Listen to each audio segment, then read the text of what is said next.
27장 전장을 읽어야 되겠지만은 오늘 그 중에서 제일 중요한 부분만 좀 읽었습니다.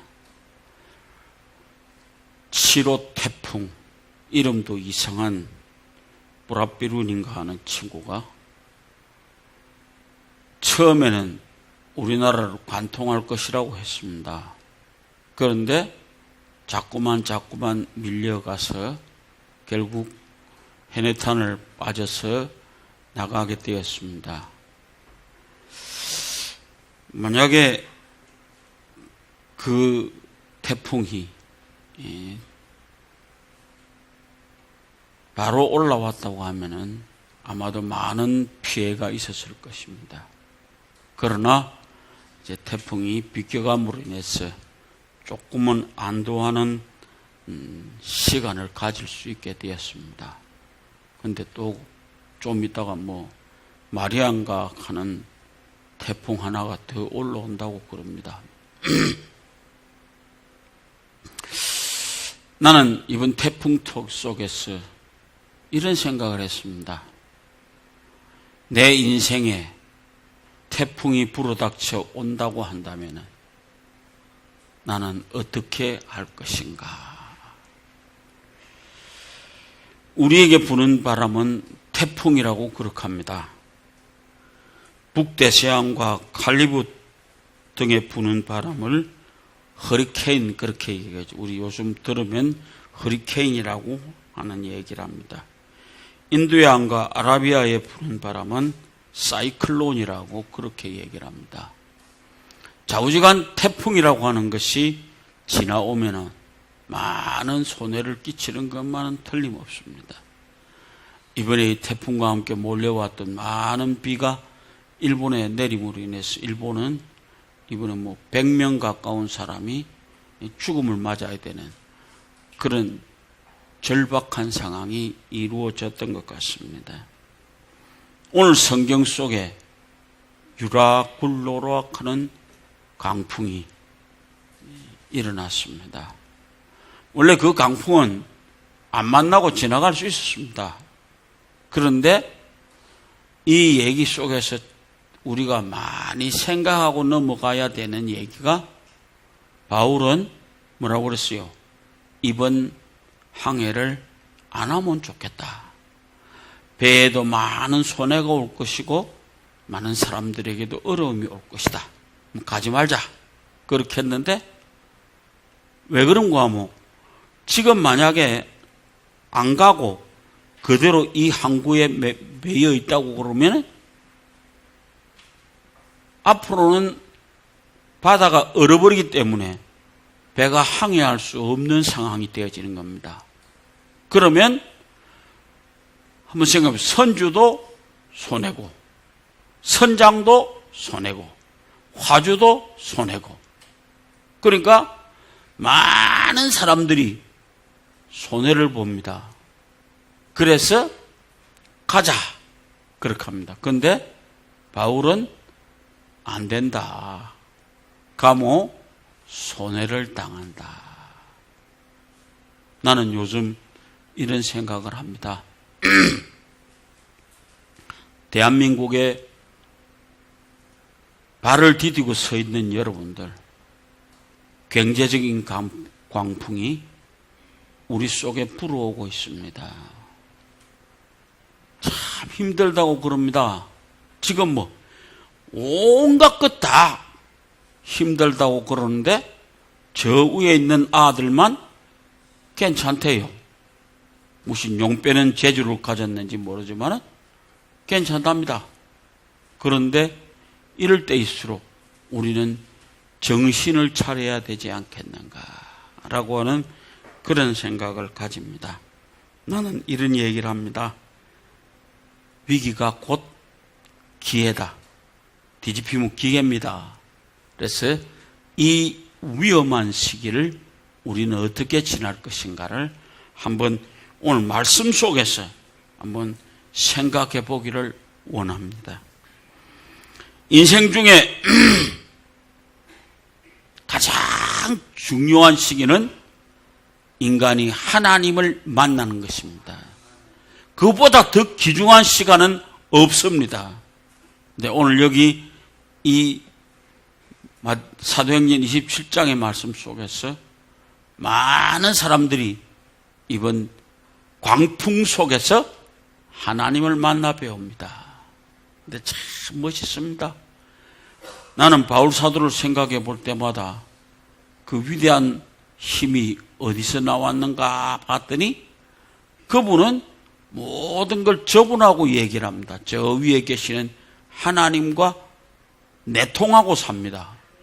그러니까 이번 가는 배가 분명히 어려울 것이다 라고 하는 것을 얘기를 했습니다. 그런데 지금 현재 바울의 신분이 뭡니까? 죄수입니다. 죄수. 그런데 죄수가 건방지고 일나서 가지 말자 그렇게 하니까 웃기는 소리 하지 말란 말. 우리는 여기에 엄청난 재산이 걸린 거야. 그러므로 가야 돼. 그렇게 하니까 하는 수 없이 많은 사람들이 가자고 그렇게 하니까 갔습니다. 하나 놀라운 사실은요. 하나님 앞에서는 다수결이 원칙이 아닙니다. 하나님이 어떤 생각을 하고 계시며 하나님이 무엇을 결정해 주었느냐 그것이 가장 큰 것입니다.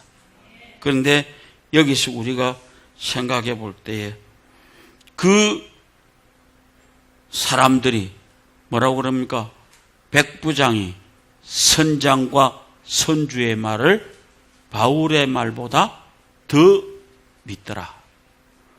지금도 우리가 아무리 떠들어봤자 자들은 저거 가고 싶은 대로 갑니다. 그런데 분명한 것은 얼마 안 있어 깨질 겁니다. 그건 확실하게 얘기를 하고 싶습니다. 여러분, 많은 사람들이요, 십자가를 고난의 상징으로 생각합니다. 그렇죠. 그래서 자신이 고난을 받는다. 그걸 뭐라고 그래요? 내가 십자가를 진다. 웃기는 소리 하지 말라고요. 내가 지는 게 아닙니다.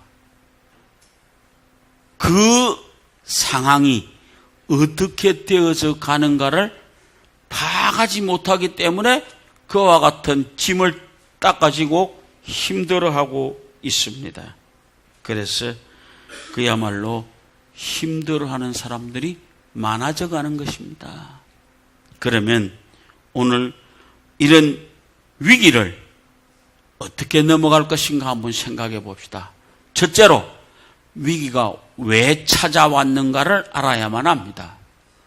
첫째로 위기가 왜 찾아온 것은 9절의 말씀 보면 인간의 욕심 때문에 찾아왔습니다. 그죠? 여러 날이 걸려 금식하는 절기가 이미 지났으므로 행선하기가 위태한지라. 이게 지금 현재 금식하는 절기라고 하는 것은 유대인의 속죄일을 얘기합니다. 그런데 항해 경험으로 보아서 9월 이후에 항해가 된다라고 하는 것은 위험을 만날 수 있기 때문에 좀 의심스러웠습니다. 그래서 특히 11월 달 되면 불가능합니다. 그렇기 때문에 가야만 되는 거예요. 가야만 된다고. 그래서 인간의 욕심은 한이 없습니다. 여러분, 삼풍백화점 무너진 거 알죠? 무너졌을 때 이미 예견되어졌습니다. 한쪽 벽이 무너졌습니다. 그런데도 먹고 살기 바빠서 그것 생각하지 아니하고 많은 사람들 집어였다가 결국 사람이 죽었습니다. 그 삼풍백화점 주인이 장로입니다. 그러니까 하나님이 아니다 라고 하는 경고가 왔습니다. 그러나 먹고 살기 바쁘다. 그래서 결과적으로 얘기로 많은 사람을 죽어야만 되는 그런 엄청난 일이 생겨졌습니다. 하나님의 길이 아닌데 자꾸만 가자고 그럽니다. 그러니까 권력 가진 자, 그 다음에 돈 가진 자, 많은 사람들이 가자. 그렇게 하니까 액배한 백성만 끌려가는 거예요. 그래서 가다가 보니까 인간의 욕심이 그와 같은 광풍을 만나게 했습니다. 그 다음에 두 번째로 인간의 철학과 방법이 하나님보다 더 앞섰습니다. 내가 보니 이번 행선이 화물과 배만 아니라 우리 생명에도 타격과 많은 손해가 있으리라 하되 바울의 얘기를 듣지 아니했습니다. 백부장이. 그러니까 그들이 생각한 것은 그동안 댕겨보았던 자기네들 인간의 경험, 그 다음에 철학, 그것이 하나님의 말씀보다 앞섰기 때문에 박살났습니다. 오늘 사랑하는 여러분들, 내가 아무리 잘나봤자 하나님 앞에는 아무짝에도 쓸모 없습니다. 그런데 우리는 곧잘 내 철학을, 내 경험을 앞세워서 하나님을 깔고 뭉갤 때가 너무 많습니다. 그것은 아니라고 생각합니다. 바울이 확신에 찬 어조로 이번 항해에 분명히 손해난다 그렇게 했습니다. 그러나 그들은 자기 기술 믿었습니다. 자기 경험 믿었습니다. 그러다가 결국 깨져버렸다 이거죠. 그리고 백부장은 대다수의 승객이 원했기 때문에 가자 그랬습니다. 백부장이라고 하는 사람은 많은 사람이 원하니까 가야 되겠다라고 그런 생각을 했습니다. 제가 아까 얘기했습니다. 결과적인 얘기로 하나님 앞에서는 다수결이 하나님을 이길 수는 없습니다. 그래서 우리는 분명한 것은 백부장이 승객들도 빨리 가고 싶었겠죠. 그래서 빨리 가자 그렇게 했는데 바울은 아니요, 가면 손해납니다. 그리고 그 다음에 그들은 하나님의 생각보다 우선 눈에 보이는 대로 판단하고 움직였던 것입니다. 그것이 위기가 찾아오는 원인이었습니다. 여러분들, 지금 우리 잘 사는 것 같죠? 아닙니다. 경제적 위기가 왔다고 다들 그런 얘기를 합니다. 그런데 이제는 우리는 하나님을 바라보아야만 한다라고 하는 것입니다. 그러면 두 번째로 위기를 당하게 되면 어떻게 되는가? 라고 하는 얘기를 한번 생각해 보겠습니다. 광풍이 싹 내리니까 자신들의 힘으로서는 아무것도 할 수 없습니다. 그러니까 뭐라고 하면 가는 대로 배를 버려두었다 그런 얘기를 합니다. 그죠? 자기네들 힘으로 버티고 버텨보았지만은 갈 수가 없으니까 뭐라고 그래요? 가는 대로 버려둘 수밖에 없는 삶이 우리에게 찾아옵니다. 그렇기 때문에 자신의 힘대로 되지 않을 때가 찾아온다는 것입니다. 그때는 이미 늦습니다. 배가 15절입니다. 배가 밀려 바람에 맞춰 갈 수 없어 가는 대로 쫓겨갔더라. 좀 더 말하면 아무리 해봤자 별 볼 일 없으니까 그냥 가는 대로 가만히 뒀다 그 말이에요. 가는 대로 가보자 이게. 처음부터 출발을 하면 됐긴데 출발해갖고 지금 어렵게 되어졌습니다.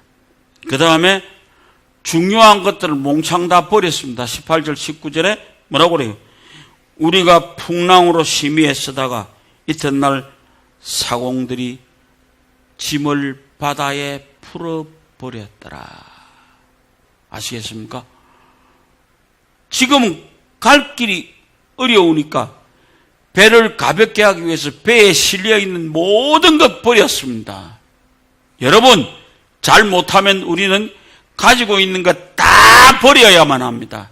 그것도 물속에다 처박아야만 합니다. 그것은 결코 우리가 가야 할 길은 아니지 않습니까? 그래서 그들이 중요한 것들, 그런 거 다 바다에다 적은 손으로 버릴 수밖에 없었더라라고 하는 겁니다. 우리들 잘 기억해야 됩니다.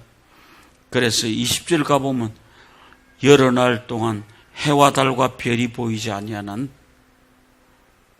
한번 생각해 보십시오. 배가 밀려가는데 해도 안 보이고 달도 안 보이고 별도 안 보이고 뭐냐면 절망이 왔다 이 말입니다. 절망적으로 흘러갈 수밖에 없는 날이 찾아오게 되었습니다. 그것이 하나님을 떠난 백성이 가져야 되는 그런 것입니다. 그 다음에 21절에 보면 여러 날 먹지 못해서 뭐라고 그래요? 죽기 일보 직전이었습니다. 그러니까 아까 출발하지 말라고 할 때 안 했으면 괜찮을까요? 그런데 다 죽게 됐더라 이 말입니다. 여러분 잘 기억하셔야만 합니다. 내 기술로 내 것으로 살아갈 수 있다고 착각하지 마십시오. 완전히 빈털털이 되고 쫄딱 망합니다. 그렇기 때문에 우리는 기억하셔야만 합니다. 그러면 이 위기를 어떻게 극복했는가? 라고 하는 얘기입니다. 23절입니다. 나의 속한 바 곧 나의 섬기는 하나님이 사자가 어젯밤 내 곁에 서서 말하되 바울아 두려워 말라. 내가 가이사 앞에 서야겠고 또 하나님께서 너와 함께 행선한 자들을 다 내게 주셨다. 얼마나 멋집니까? 부들부들 떨고 있는 그들 앞에 딱 서서 겁내지 마라. 내가 하나님의 사람이다. 하나님이 어젯밤 나에게 얘기하시기를 너희들은 하나도 죽지 않도록 해주겠다고. 바울이 하나님 앞에서 그 사람들의 생명을 담보 잡았습니다. 얼마나 멋집니까? 가지 말자 할 때 기 와갖고 개판 되어졌는데 그때 일나서 하는 말이 걱정하지 마라. 이거 하나님이 어젯밤에 내한테 말씀하셨는데 하나도 안 죽는데. 여러분 한번 보세요. 그 부들부들 떨고 밀려오던 그들에게 하나님의 음성이 들렸습니다. 뭐라고요? 죽지 않는다고. 여러분 오늘 이 대한민국 역사 앞에 서서 이렇게 우리는 자신 있는 얘기를 할 수 있는가 말입니다. 나는 요즘 오면서 심히 두렵고 떨립니다. 우리의 경제가 이대로 가야만 되겠는가? 가도 괜찮은가? 하나님한테 물어봤는가? 문가는 물어보도 안 하고 떠들고, 우리는 지금 정신 차려야만 합니다. 그리스도인들이 먼저 깨어 있어야만 합니다. 그래서 오늘 우리는 다시 한번 생각하십시다. 인생의 광풍이 우리에게 주는 의미가 뭘까라고 생각해 보시기 바랍니다. 결론적으로 무엇이 소중한지 깨닫게 되었습니다. 무엇이 소중한겨? 백부장이? 선주가? 선장이? 무엇이 귀중합니까? 하나님의 말씀이 귀중한 겁니다. 바울 사도 얼마나 멋집니까? 하나님의 말씀에 의지하는 그 놀라운 힘을 가졌을 때에 그들은 많은 백성 앞에 서서 자신 있게 얘기할 수 있습니다. 나는 이 바울에게서 이런 멋있는 얘기를 볼 때마다 나는 이런 얘기를 합니다. 마치 그 많은 사람들의 생명을 담보 잡은 사람처럼 빡 서갖고 걱정하지 마라. 하나님의 사자가 말씀하셨는데 하나도 안 죽는데 얼마나 멋진 복음입니까? 오늘 우리 역사 앞에 서서 우리는 분명하게 옳고 그름을 전달해야 되지 않겠습니까? 그래서 하나님의 사람의 말에 귀를 기울이시기 바랍니다. 예? 하나님의 사람의 그 하시는 말씀을 귀 기울여야만 됩니다. 그리고 하나님의 은혜를 다시 한번 깊이 깨달으시기를 바랍니다. 그래서 우리가 무엇으로 살아야 되겠는가를 다시 한번 생각해 볼 수 있는 인생의 광풍을 만났을 때 우리는 어디에 가서 살아야 되겠는가를 깊이 깨달을 수 있는 사랑하는 여러분들 되어지시기를 주의 이름으로 부탁을 드립니다.